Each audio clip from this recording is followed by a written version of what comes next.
ഇന്ന് നമ്മൾ നോക്കാൻ പോകുന്നത് കറ്റാലിസിസിനെ പറ്റിയാണ്. നമ്മൾ കഴിഞ്ഞ ക്ലാസ്സുകളിലായിട്ട് നമുക്ക് സർഫസ് കെമിസ്ട്രിയുടെ പലവിധ കാര്യങ്ങളൊക്കെ കണ്ടു, ആപ്ലിക്കേഷൻ കണ്ടു.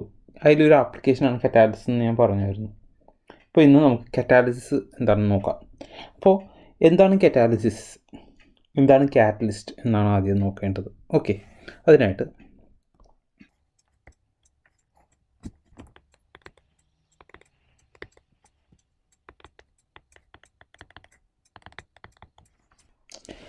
ഈ ഒരു റിയാക്ഷൻ കൺസിഡർ ചെയ്യുക.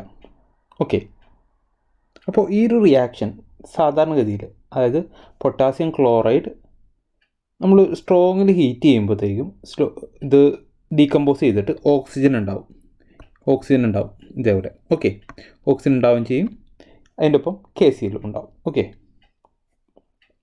അപ്പോൾ ഇതിൽ ഞാൻ പറഞ്ഞ് സ്ട്രോങ്ലി ഹീറ്റ് ചെയ്യണം. അപ്പോൾ നോർമലി, അതായത് നോർമൽ കണ്ടീഷനിൽ നമ്മൾ ഹീറ്റ് ചെയ്യുന്ന ടെമ്പറേച്ചർ എന്ന് വെച്ചാൽ എത്രയാണ്? 653 തൊട്ട് 873, അതായത് ഒരു 600-800 റേഞ്ചിലാണ് സാധാരണ ഹീറ്റ് ചെയ്യുന്നത്. അപ്പോൾ ഈ ഒരു സിസ്റ്റത്തിലേക്ക് നമ്മൾ മാഗ്നീസ് ഡയോക്സൈഡ്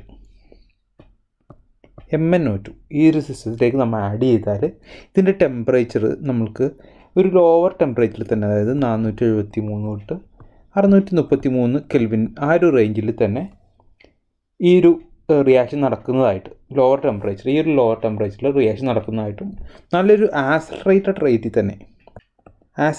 ആയിട്ടുള്ള ഒരു റേറ്റിൽ തന്നെ ഈ ഒരു റിയാക്ഷൻ നടക്കുന്നതായിട്ട് കാണാൻ പറ്റും. ഓക്കെ, അതുമാത്രമല്ല, ഈ ആഡ് ചെയ്ത മാഗ്നീസ് ഡയോക്സൈഡ് ഒരു കെമിക്കലി ആണെങ്കിൽ ഒരു കോമ്പോസിഷൻ്റെ ഇതെടുത്ത് നോക്കിയിട്ടുണ്ടെങ്കിൽ മാസം കോമ്പോസിഷനെ കുറിച്ച് നോക്കുമ്പോൾ റിമെയിൻ അൺചേഞ്ച്ഡ് ആയിട്ട് കാണുന്നുണ്ട്. ഓക്കെ, അതാണ് വേറൊരു കാര്യം ഇതിൻ്റെ അത് കണ്ടത്.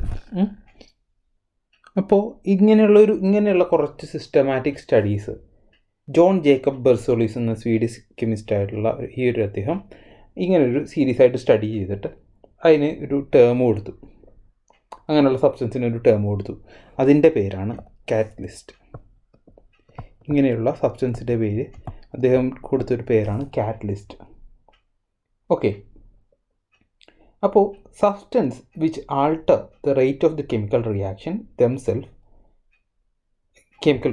and themselves remain chemically or quantitatively unchanged after the reaction.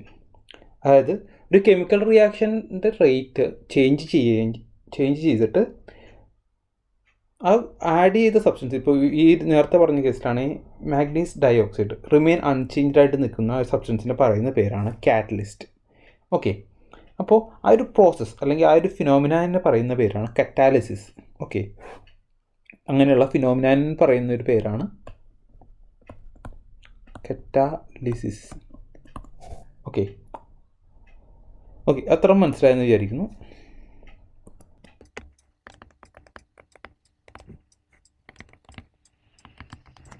Okay, അടുത്തതായിട്ട് കാറ്റലിസ്റ്റിൽ ഈ രണ്ട് പാർട്ടീസിനാണ് നമുക്കിനി അടുത്തതായിട്ട് അറിയേണ്ടത്. പ്രൊമോട്ടേഴ്സ് ഉണ്ട്, പോയിസൺസ് ഉണ്ട്.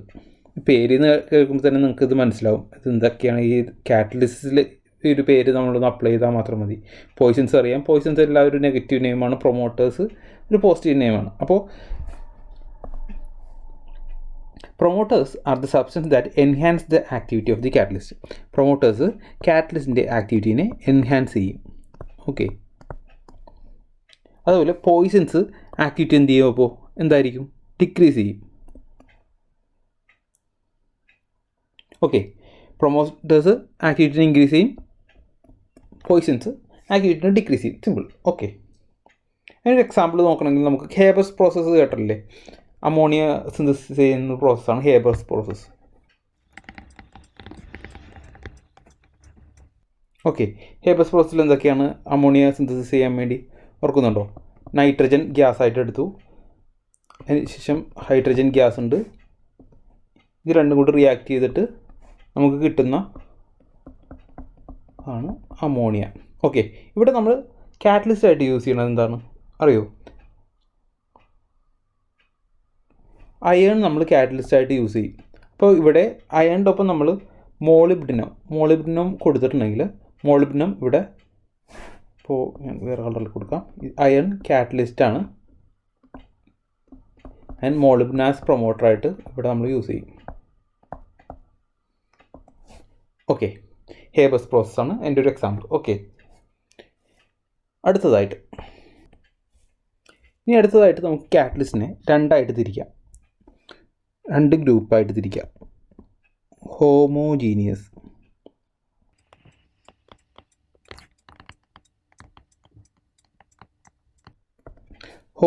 കറ്റാലിസിസും ഹെട്രോജീനിയസ് കറ്റാലിസിസുമായിട്ട് നമുക്ക് തിരിക്കാൻ പറ്റും, 2 ഗ്രൂപ്പായിട്ട് പറയാം. ഓക്കെ, അപ്പോൾ നമുക്ക് ഈ പേരിൽ നിന്ന് തന്നെ അറിയാൻ പറ്റുമോ അല്ലേ? ഹോമോജീനിയസ് കറ്റാലിസിസ് ആദ്യം നമുക്ക് നോക്കാമല്ലോ. ഇപ്പോൾ ഹോമോജീനിയസ് അതായത് ഒരേ ഫേസിലാണെന്നുള്ളൊരു ആ പേരിൽ നിന്ന് തന്നെ നമുക്കറിയാൻ പറ്റും. ഹോമോജീനിയസ് സിസ്റ്റംസ് എന്നൊക്കെ പറഞ്ഞിട്ട് നമ്മൾ +1 തന്നെ പഠിച്ചിട്ടുള്ളതല്ലേ. ഓക്കെ, അപ്പോൾ homogeneous catalysis when the reactants and the catalyst are in the same phase. അത് ലിക്വിഡ് റിയാക്റ്റൻസും കാറ്റലിസ്റ്റും ലിക്വിഡ് ഫേസിലോ റിയാക്റ്റൻറ്റും കാറ്റലിസ്റ്റും ഗ്യാഷ്യസ് ഫേസിലോ ഒക്കെ ആകുമ്പോഴാണ് നമ്മൾ ഹോമോജീനിയസ് കറ്റാലിസിസ് എന്ന് പറയുന്നത്. ഓക്കെ, അതിന് കുറച്ച് എക്സാമ്പിൾ എന്ന് വെച്ചിട്ടുണ്ടെങ്കിൽ oxidation of sulphur dioxide into sulphur trioxide. എങ്ങനെയാണ് റിയാക്ഷൻ?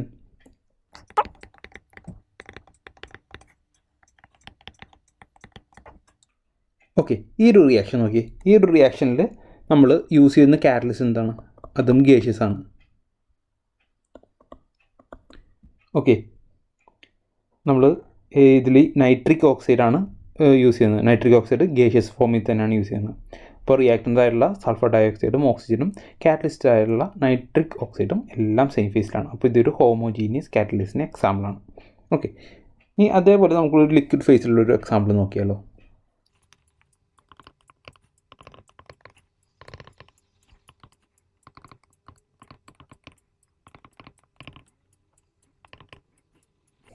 ഓക്കെ, ഈ ഒരു ഹൈഡ്രോളിസിസ് നോക്കിയേ, ഹൈഡ്രോളിസിസ് ഓഫ് മീഥൈൽ അസറ്റേറ്റ് ആണ് നമ്മൾ ഈ കാണുന്നത്.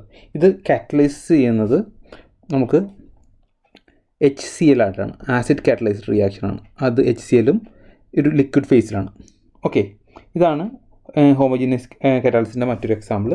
അതുപോലെ നമുക്ക് മറ്റൊരു എക്സാമ്പിൾ കൂടി നോക്കിയിട്ട് നമുക്ക് അടുത്ത പറയാം. അതായത് ഹൈഡ്രോളിസിസ് ഓഫ് ഷുഗർ ആണ്.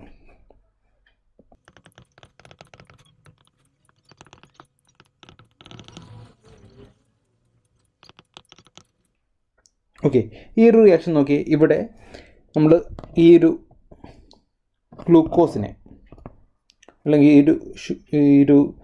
ഒരു ഷുഗറിനെ നമ്മൾ ഹൈഡ്രോളിസിസ് ചെയ്തപ്പോൾ നമുക്ക് ഗ്ലൂക്കോസും, ആദ്യം കിട്ടിയത് ഗ്ലൂക്കോസും പിന്നെ ഇത് ഫ്രക്ടോസും ആണ് കേട്ടോ.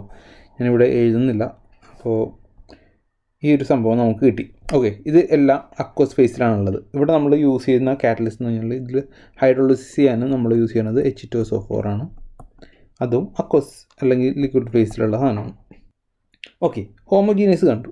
അപ്പോൾ ഇനി നമുക്ക് ഹെട്രോജീനിയസിലേക്ക് പോകാം. ഹെട്രോജീനിയസ് ഇനി മനസ്സിലാക്കാൻ അപ്പോൾ അത്ര പാടുണ്ടാവില്ലെന്ന് തോന്നുന്നു അല്ലേ? ഹെട്രോജീനിയസ് എന്ന് പറഞ്ഞാൽ എന്തായിരിക്കും? നമുക്കിപ്പോൾ തന്നെ അത് മനസ്സിലായിട്ടുണ്ടാവും. The catalytic process in which the reactant and catalyst are in the different phase. അതായത് റിയാക്റ്റൻറ്റും കാറ്റലിസ്റ്റും ഡിഫറെൻറ്റ് ഫേസിലുള്ളപ്പോഴാണ് നമ്മൾ ഹെട്രോജീനിയസ് കാറ്റാലിസിസ് അല്ലെങ്കിൽ ഹെട്രോജീനിയസ് കാറ്റലിസ്റ്റ് എന്നൊക്കെ പറയാറ്. ഓക്കെ, അതിനുള്ള കുറച്ച് എക്സാമ്പിൾസും കൂടി നോക്കിയിട്ട് നമുക്ക് അടുത്തതിലേക്ക് പോകാമല്ലോ. ഇപ്പോൾ നേരത്തെ പറഞ്ഞ സൾഫർ ട്രയോക്സൈഡിൻ്റെ തന്നെ എക്സാമ്പിളിൽ നേരത്തെ നമ്മൾ യൂസ് ചെയ്തത് എന്തായിരുന്നു? സൾഫർ ഡയോക്സൈഡിനെ നമ്മൾ സൾഫർ ട്രയോക്സൈഡ്, നേരത്തെ നൈട്രിക് ഓക്സൈഡ് അല്ല യൂസ് ചെയ്തത്. ഇത് തന്നെ നമുക്ക് പ്രസൻസ് ഓഫ് പ്ലാറ്റിനത്തിൽ നമുക്ക് ചെയ്യാൻ പറ്റും. ഇപ്പോൾ ഇവിടെ പ്ലാറ്റിനം സോളിഡാണ്. നമുക്ക് ഈ കിട്ടിയിരിക്കുന്ന റിയാക്റ്റൻറ്റും പ്രൊഡക്റ്റും ഗ്യാഷ്യസ് ഫോമിലാണ്. ഓക്കെ, ഇപ്പോൾ ഇവിടെ റിയാക്റ്റൻറ്റും catalyst are in the different phase. Oxidation of sulphur dioxide to sulphur trioxide in the presence of platinum. Okay, അതാണ് ആദ്യത്തെ എക്സാമ്പിൾ. അപ്പോൾ റിയാക്റ്റൻസ് ഗ്യാഷ്യസ് ഫേസിലാണ്, കാറ്റലിസ്റ്റ് സോളിഡ് ഫേസിലാണ്. അടുത്ത എക്സാമ്പിളായിട്ട് പറയേണ്ടത് നേരത്തെ പറഞ്ഞൊരു ഹേബർ പ്രോസസ്സ് തന്നെയാണ്. ഞാനപ്പോൾ ഒന്നുകൂടി ഇത് തന്നെയാണ്.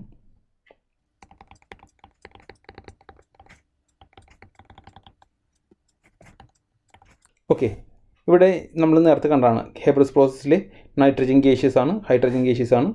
അമോണിയം ഗേഷ്യസ് ആണ്. ഇവിടെ കൊടുക്കുന്ന കാറ്റലിസ്റ്റ് നമ്മൾ പറഞ്ഞു അയൺ ആണ്. അയൺ സോളിഡ് സ്റ്റേറ്റ് അല്ലേ?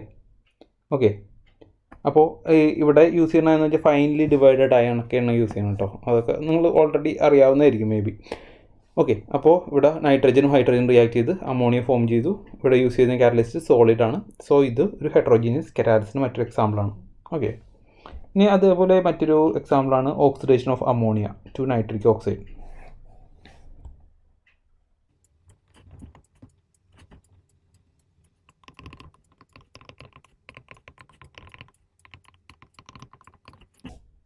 ഓക്കെ. ഈ ഒരു റിയാക്ഷനിൽ നമ്മൾ 4 molecules of ammonia 5 molecules of oxygen ആയിട്ട് റിയാക്ട് ചെയ്തിട്ട് 4 മോളിക്യൂൾസ് ഓഫ് NOയും 6 മോളിക്യൂൾസ് ഓഫ് ഹൈഡ്രജനും ഉണ്ടായി. ഇപ്പോൾ ഇവിടെ റിയാക്റ്റൻസും ഗേഷ്യസും പ്രൊഡക്ട്സും എല്ലാം ഗേഷ്യസ് ആയിട്ട് നമുക്ക് കാണാം. ഇവിടെ കൊടുക്കുന്ന കാറ്റലിസ്റ്റാണ് പ്ലാറ്റിനം, ആസ് ഇൻ സോളിഡാണ്.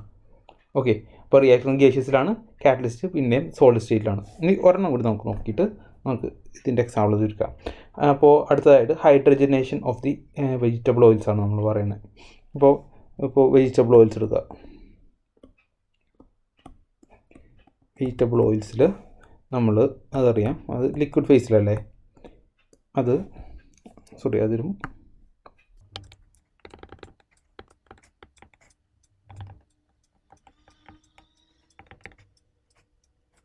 ഓക്കെ. ഈ ഒരു റിയാക്ഷൻ നോക്കിയേ. Hydrogenation of the vegetable oils in the presence of finely divided nickel. ഇവിടെ നിക്കലാണ് ആഡ് ചെയ്യുന്നത്. അപ്പോൾ നിക്കൽ എന്താണ്? സോളിഡാണ്. അപ്പോൾ ഇവിടെ റിയാക്റ്റൻസ് നോക്കിയിട്ടുണ്ടെങ്കിൽ ലിക്വിഡും ഗേഷ്യസും ആണ്. കാറ്റലിസ്റ്റ് യൂസ് ചെയ്തിരിക്കുന്നത് സോളിഡാണ്. Okay.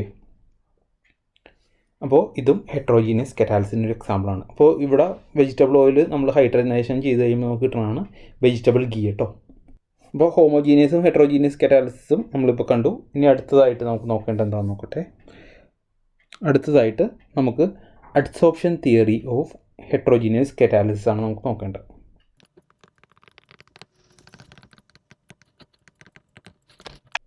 Okay. Adsorption theory of heterogeneous catalysis. അതായത് adsorption theory of heterogeneous catalysis അതൊരു കോമ്പിനേഷനാണ്. ഇൻ്റർമീഡിയറ്റ് കോമ്പൗണ്ട് ഫോർമേഷൻ തിയറിയുടെയും ഒരു ഓൾഡ് അഡ്സോർപ്ഷൻ തിയറിയുടെ ഒരു കോമ്പിനേഷനാണ്. ഓക്കെ. അപ്പോൾ അത് മനസ്സിലാവണമെങ്കിൽ നമുക്ക് ആദ്യം തന്നെ ഓൾഡ് അഡ്സോർപ്ഷൻ തിയറി എന്താണെന്ന് അറിയണമല്ലോ. അപ്പോൾ നമുക്ക് ആദ്യം ഓൾഡ് അഡ്സോർപ്ഷൻ തിയറി എന്താണെന്ന് നോക്കാം. ഓക്കെ. ഓൾഡ് തിയറി നമ്മൾ ഒരു അഡ്സോർപ്ഷൻ തിയറി ഓഫ് കാറ്റാലിസിസ് എന്നും പറയാറുണ്ട് കേട്ടോ.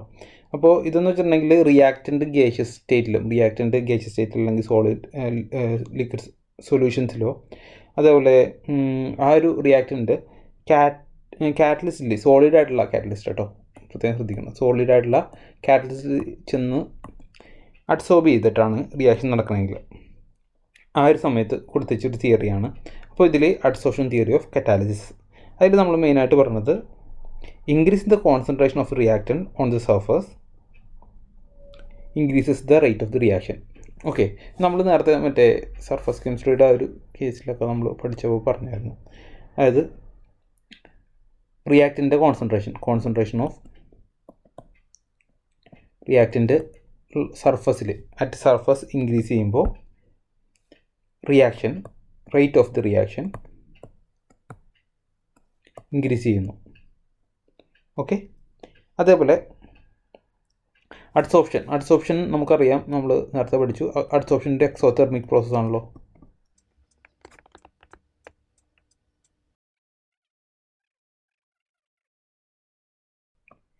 ഓക്കെ. അഡ്സോർപ്ഷൻ എക്സോതെർമിക് പ്രോസസ് ആണ്. അവിടെ നിന്നുണ്ടാകുന്ന ഹീറ്റ് നമ്മൾ റേറ്റ് ഓഫ് റിയാക്ഷനെ എൻഹാൻസ് ചെയ്യാൻ വേണ്ടി യൂസ് ചെയ്യും. അപ്പോൾ ഇതാണ് ഓൾഡ് അഡ്സോർപ്ഷൻ തിയറി അല്ലെങ്കിൽ അഡ്സോർപ്ഷൻ തിയറി ഓഫ് കറ്റാലിസിസ് പറയുന്നത്. ഓക്കെ. അതും പിന്നെ ഇപ്പോൾ ഈ പറഞ്ഞ ഓൾഡ് അഡ്സോർപ്ഷൻ തിയറിയും ഇൻ്റർമീഡിയറ്റ് കോമ്പൗണ്ട് ഫോർമേഷൻ തിയറി അത് കഴിഞ്ഞ ചാപ്റ്ററിൽ നമ്മൾ പഠിച്ചതാണ്. അപ്പോൾ അതും ഓൾഡ് അഡ്സോർപ്ഷൻ തിയറിയും കൂടി ചേർന്നിട്ടാണ് നമ്മൾ adsorption theory of heterogeneous catalysis പറയുന്നത്. ഓക്കെ. അല്ലെങ്കിൽ മോഡേൺ അഡ്സോർപ്ഷൻ തിയറി എന്ന് പറയുന്നത്. ഓക്കെ. ഇത് നമുക്ക് 5 സ്റ്റെപ്പായിട്ട് പറയാം. 5 സ്റ്റെപ്പ് ഉണ്ടെന്ന് പറയാം. അപ്പോൾ ഒരു കാറ്റലിസ്റ്റ് എടുക്കുക. ഞാനിപ്പോൾ ഒരു കാറ്റലിസ്റ്റ് ഇവിടെ നിന്ന് വരക്കുകയാണ്.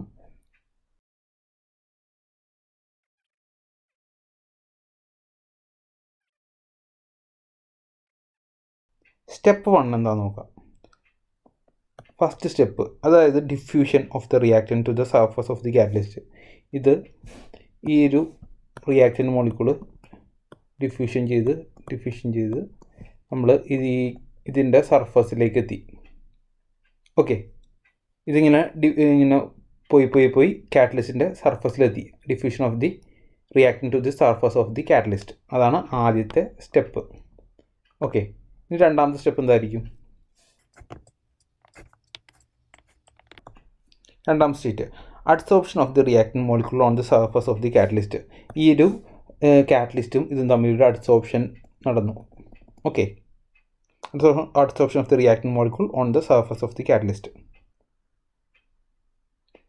ഓക്കെ, അതിനുശേഷം മൂന്നാമത്തെ സ്റ്റേജ് പറയുന്നത്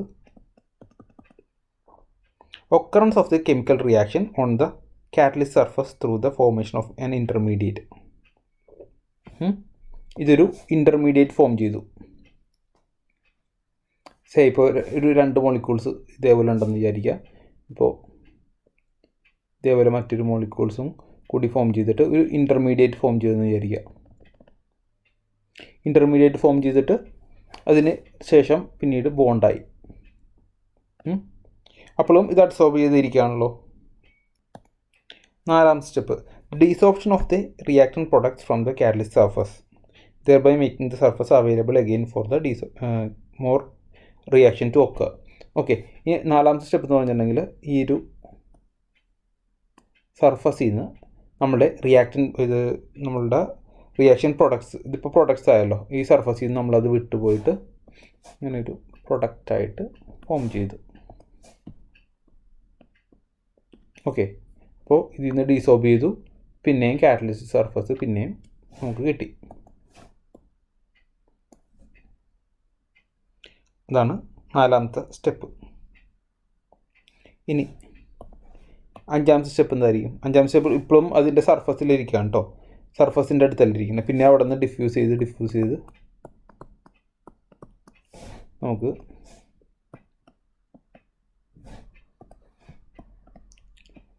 സർഫസിലിരുന്ന് വെച്ചാൽ ആ മോളിക്യൂള് ഡിഫ്യൂസ് ചെയ്ത് നമ്മൾ കാറ്റലിസ്റ്റിൻ്റെ സർഫസിൻ്റെ അവിടെ നിന്ന് പോയി. ഓക്കെ,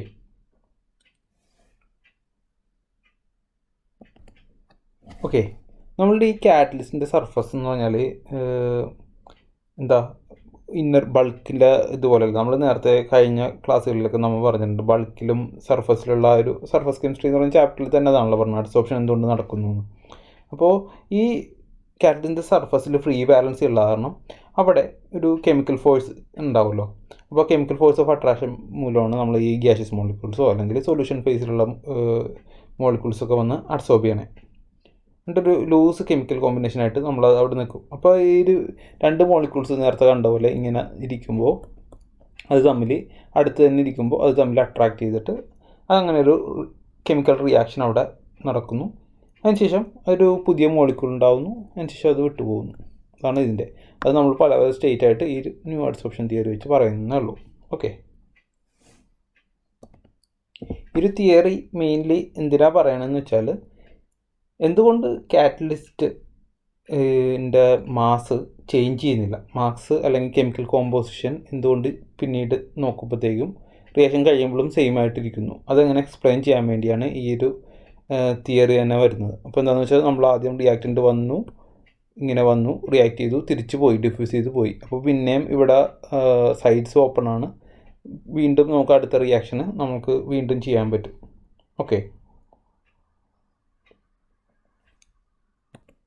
ഓക്കെ, അടുത്തതായിട്ട് നമുക്ക് സോളിഡ് കാറ്റലിസ്റ്റിൻ്റെ ഇമ്പോർട്ടൻ്റ് ആയിട്ടുള്ള 2 ഫീച്ചേഴ്സിനെ പറ്റിയാണ് പഠിക്കേണ്ടത്. ആദ്യത്തേത് ആക്ടിവിറ്റിയും രണ്ടാമത്തേത് സെലക്ടിവിറ്റി. എന്താണ് ആക്ടിവിറ്റി, എന്താണ് സെലക്ടിവിറ്റി എന്ന് നോക്കാം.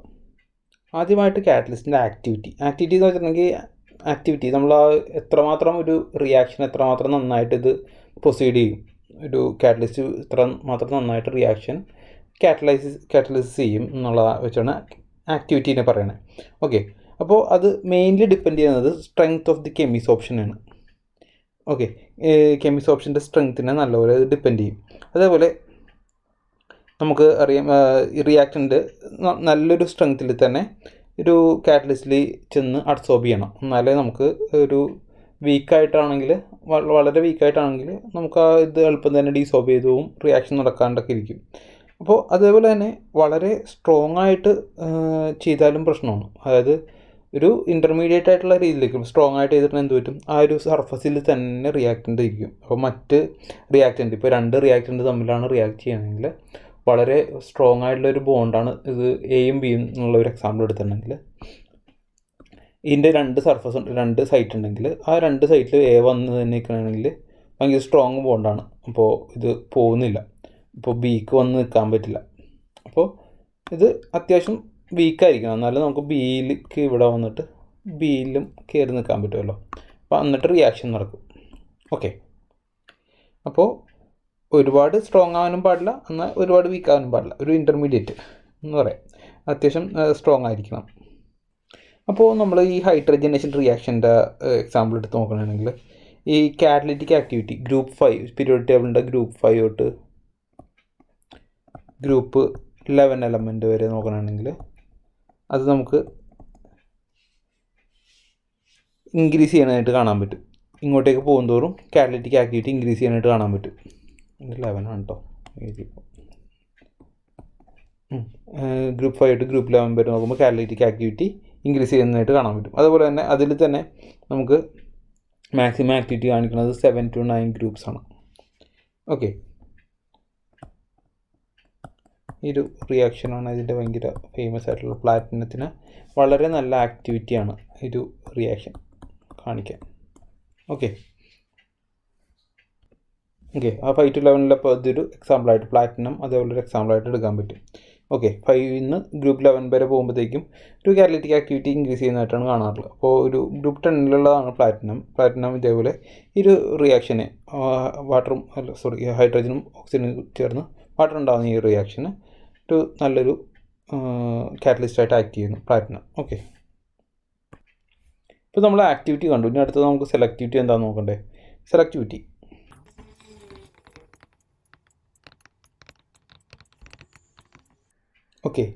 സെലക്ടിവിറ്റി എന്ന് വെച്ചാൽ ഒരു സെലക്റ്റീവായിട്ട് നമ്മൾ ഇത്തിരി കൂടി സെലക്റ്റീവ് ആണെന്നൊക്കെ പറയില്ലേ.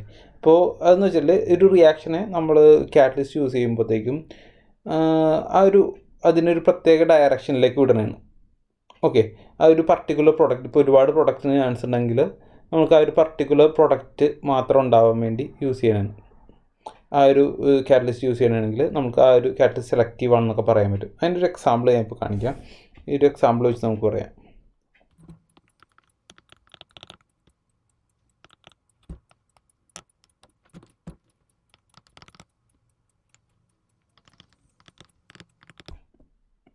കണ്ടോ, ഈ ഒരു റിയാക്ഷനിൽ നമ്മൾ നിക്കലാണ് യൂസ് ചെയ്യണമെങ്കിൽ നമുക്ക് മീഥേൻ ഗ്യാസും വാട്ടറാണ് ഉണ്ടാവുന്നത്. അതേസമയം നമ്മൾ ഈ ഒരു റിയാക്ഷനിൽ നമ്മൾ യൂസ് ചെയ്യുന്ന കാറ്റലിസ്റ്റ് കോപ്പറും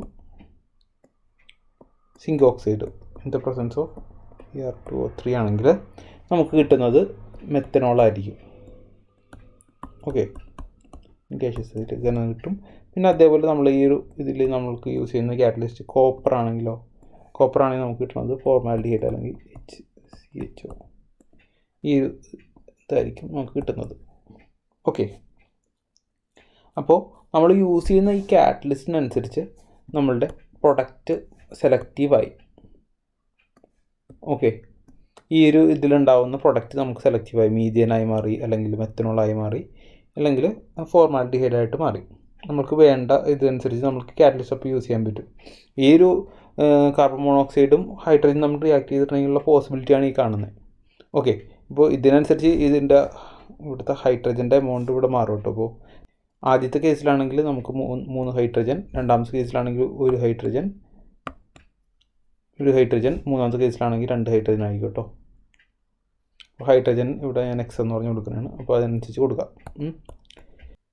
അപ്പോൾ അടുത്തതായിട്ട് shape selective catalysis by zeolites. അപ്പോൾ ഇവിടെ ആദ്യം തന്നെ നമുക്ക് ഈ 2 പേരാണ് നമുക്ക് ആദ്യം നോക്കേണ്ടത്. ഷേപ്പ് സെലക്റ്റീവ് കാറ്റാലിസിസും സിയോലൈറ്റും എന്താണെന്ന് നമുക്ക് ആദ്യം നോക്കാം. ഓക്കെ, അപ്പോൾ ഷേപ്പ് സെലക്റ്റീവ് കാറ്റാലിസിസ്, ഇപ്പോൾ ഇത് പേര് കേൾക്കുമ്പോൾ പറയാം ഷേപ്പിനെയാണ് ഇത് സെലക്റ്റീവ് ചെയ്യണേ. അപ്പോൾ ഇവിടെ catalytic reaction that depends on the pore structure of the catalyst. അപ്പോൾ ആദ്യമായിട്ട് ഡിപ്പെൻഡ് ചെയ്യുന്നത് pore structure of the catalyst ആണ്. കാറ്റലിസ്റ്റിൻ്റെ പോർ സ്ട്രക്ചറിനെയും അതേപോലെ size of the reactant, size and shape കേട്ടോ, size or shape of the reactant or products, അങ്ങനെയുള്ള ഇതിൻ്റെ കറ്റാലിസിസിനെയാണ് നമ്മൾ ഷേപ്പ് സെലക്റ്റീവ് കറ്റാലിസിസ് എന്ന് പറയുന്നത്. ഓക്കെ, ഇനി അടുത്തായിട്ട് നമുക്ക് ഈ പേര് കേൾക്കുന്നുണ്ടോ, സിയോലൈറ്റ്സ്. സിയോലൈറ്റ്സ് എന്ന് പറഞ്ഞാൽ ഒരു നല്ലൊരു ഗുഡ് ഷേപ്പ് സെലക്റ്റീവ് കറ്റാലിസ്റ്റ് ആണ്. കാരണം അതിൻ്റെ ഒരു ഹണികോം ലൈക്ക് സ്ട്രക്ചറാണ്. ഹണികോം ലൈക്ക് എന്ന് പറഞ്ഞിട്ടുണ്ടെങ്കിൽ നമ്മുടെ തേനീച്ചക്കൂടിൻ്റെ ഇതില്ലേ, അതേപോലത്തെ ഒരു സ്ട്രക്ചറാണ്. ഓക്കെ, അപ്പോൾ അത് ഒരു സിയോലൈറ്റ്സിൻ്റെ ഒരു ഇതെന്ന് പറഞ്ഞിട്ടുണ്ടെങ്കിൽ അത് മൈക്രോപോറസ് ആണ്, മൈക്രോപോറസ് ആയിട്ടുള്ള മെറ്റീരിയലാണ്. ഇത് അലൂമിനോ സിലിക്കേറ്റ്സ് എന്ന് പറയും. ഓക്കെ, ഒരു 3 ഡയമെൻഷൻ നെറ്റ്വർക്ക് ഓഫ് ഇങ്ങനെ പറയാം. അപ്പോൾ അതായത് അലൂമിനോ സിലിക്കേറ്റ്സ് എന്ന് പറയുമ്പോൾ അലൂമിനിയം, ഓക്സിജൻ, സിലിക്കൺ, ഇങ്ങനെ ഒരു 3 ഡയമെൻഷനിലായിട്ട് നമ്മൾ ഒരു ഹണികോം സ്ട്രക്ചറിലുള്ളതിനാണ് നമ്മൾ സിയോലൈറ്റ്സ് എന്ന് പറഞ്ഞത്. അതിൻ്റെ ഒരു ഫ്രെയിം വർക്കാണ് അലൂമിനോ സിലിക്കേറ്റ്സിൻ്റെ. അപ്പോൾ ഇതിൻ്റെ ഈ ഒരു അലൂമിനോ സിലിക്കേറ്റ്സ് അല്ലെങ്കിൽ സിയോലൈറ്റ്സ് വെച്ചിട്ടുള്ള ഇതിൻ്റെ റിയാക്ഷൻ എപ്പോഴും റിയാക്റ്റൻ്റ് മോളിക്യൂൾസിൻ്റെ ഷേപ്പും അല്ലെങ്കിൽ സൈസൊക്കെ അതിന് ഡിപ്പെൻഡ് ചെയ്തിരിക്കും. അപ്പോൾ ഞാനിപ്പോൾ ജസ്റ്റ് ചെറിയൊരു എക്സാമ്പിൾ വെച്ച് പറയുകയാണെങ്കിൽ നമ്മുടെ കാറ്റലിസ്റ്റ് മോളിക്യൂൾ ഇങ്ങനത്തെ ഒരു മോളിക്യൂളാണെന്ന് വിചാരിക്കുക. ഓക്കെ, അപ്പോൾ നമ്മുടെ റിയാക്റ്റൻ്റ് മോളിക്യൂൾ ഇത് സിയോലൈറ്റ് ആണെന്ന് വിചാരിക്കുക, മൈക്രോസ്പോറസ് ആണെന്ന് പറഞ്ഞല്ലോ. അപ്പോൾ ഇതിൻ്റെ ഉള്ളിൽ കൂടി പോയാലേ നമുക്ക് റിയാക്ഷൻ നടക്കുകയുള്ളൂ. ഇതിൻ്റെ ഉള്ളിലാണ് കാറ്റലിസ്റ്റ് ആക്ടിവിറ്റി ഉള്ളത്. അപ്പോൾ ഈ ഒരു മോളിക്യൂളിൽ നമുക്ക് ഇങ്ങനത്തെ ഒരു സ്ട്രെയിറ്റ് ചെയിൻ മോളിക്യൂളുണ്ട്, അതേപോലെ ഒരു ഇങ്ങനത്തെ ബ്രാഞ്ചഡ് ആയിട്ടുള്ള വലിയ മോളിക്യൂൾസ് ഉണ്ട്. ഓക്കെ, ഇങ്ങനത്തെ ബ്രാഞ്ചഡ് ആയിട്ടുള്ള മോളിക്യൂൾസ് ഉണ്ട്. അപ്പോൾ ഈ മോളിക്യൂൾസ് സ്ട്രെയിറ്റ് ആയിട്ടുള്ള മോളിക്യൂൾ അല്ലേ, ഇങ്ങനത്തെ മോളിക്യൂളിന് ഡയറക്റ്റ് ഇതിൻ്റെ ഉള്ളിൽ കൂടി കയറിയിട്ട് റിയാക്ഷൻ ചെയ്ത് പ്രൊഡക്റ്റായിട്ട് വരാൻ പറ്റും.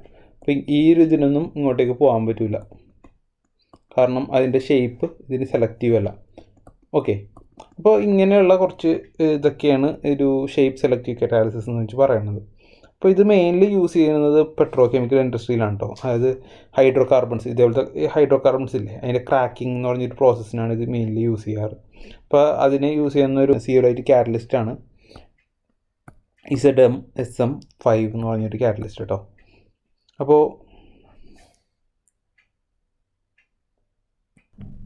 പെട്രോ കെമിക്കൽ ഇൻഡസ്ട്രിയിൽ ഈ ZsM5 വെച്ചിട്ട് നമ്മൾ ഈ ആൽക്കഹോൾസിനെ ഡയറക്റ്റ്ലി പെട്രോളാക്കിയിട്ടോ അല്ലെങ്കിൽ ഗ്യാസോലിനായിട്ട് കൺവേർട്ട് ചെയ്യും. എന്താണ് ഡീഹൈഡ്രേറ്റ് ചെയ്തിട്ട് നമുക്കൊരു മിക്സ്ചർ ഓഫ് ഹൈഡ്രോ കാർബൺസ് ഉണ്ടാക്കി തരും. ഓക്കെ.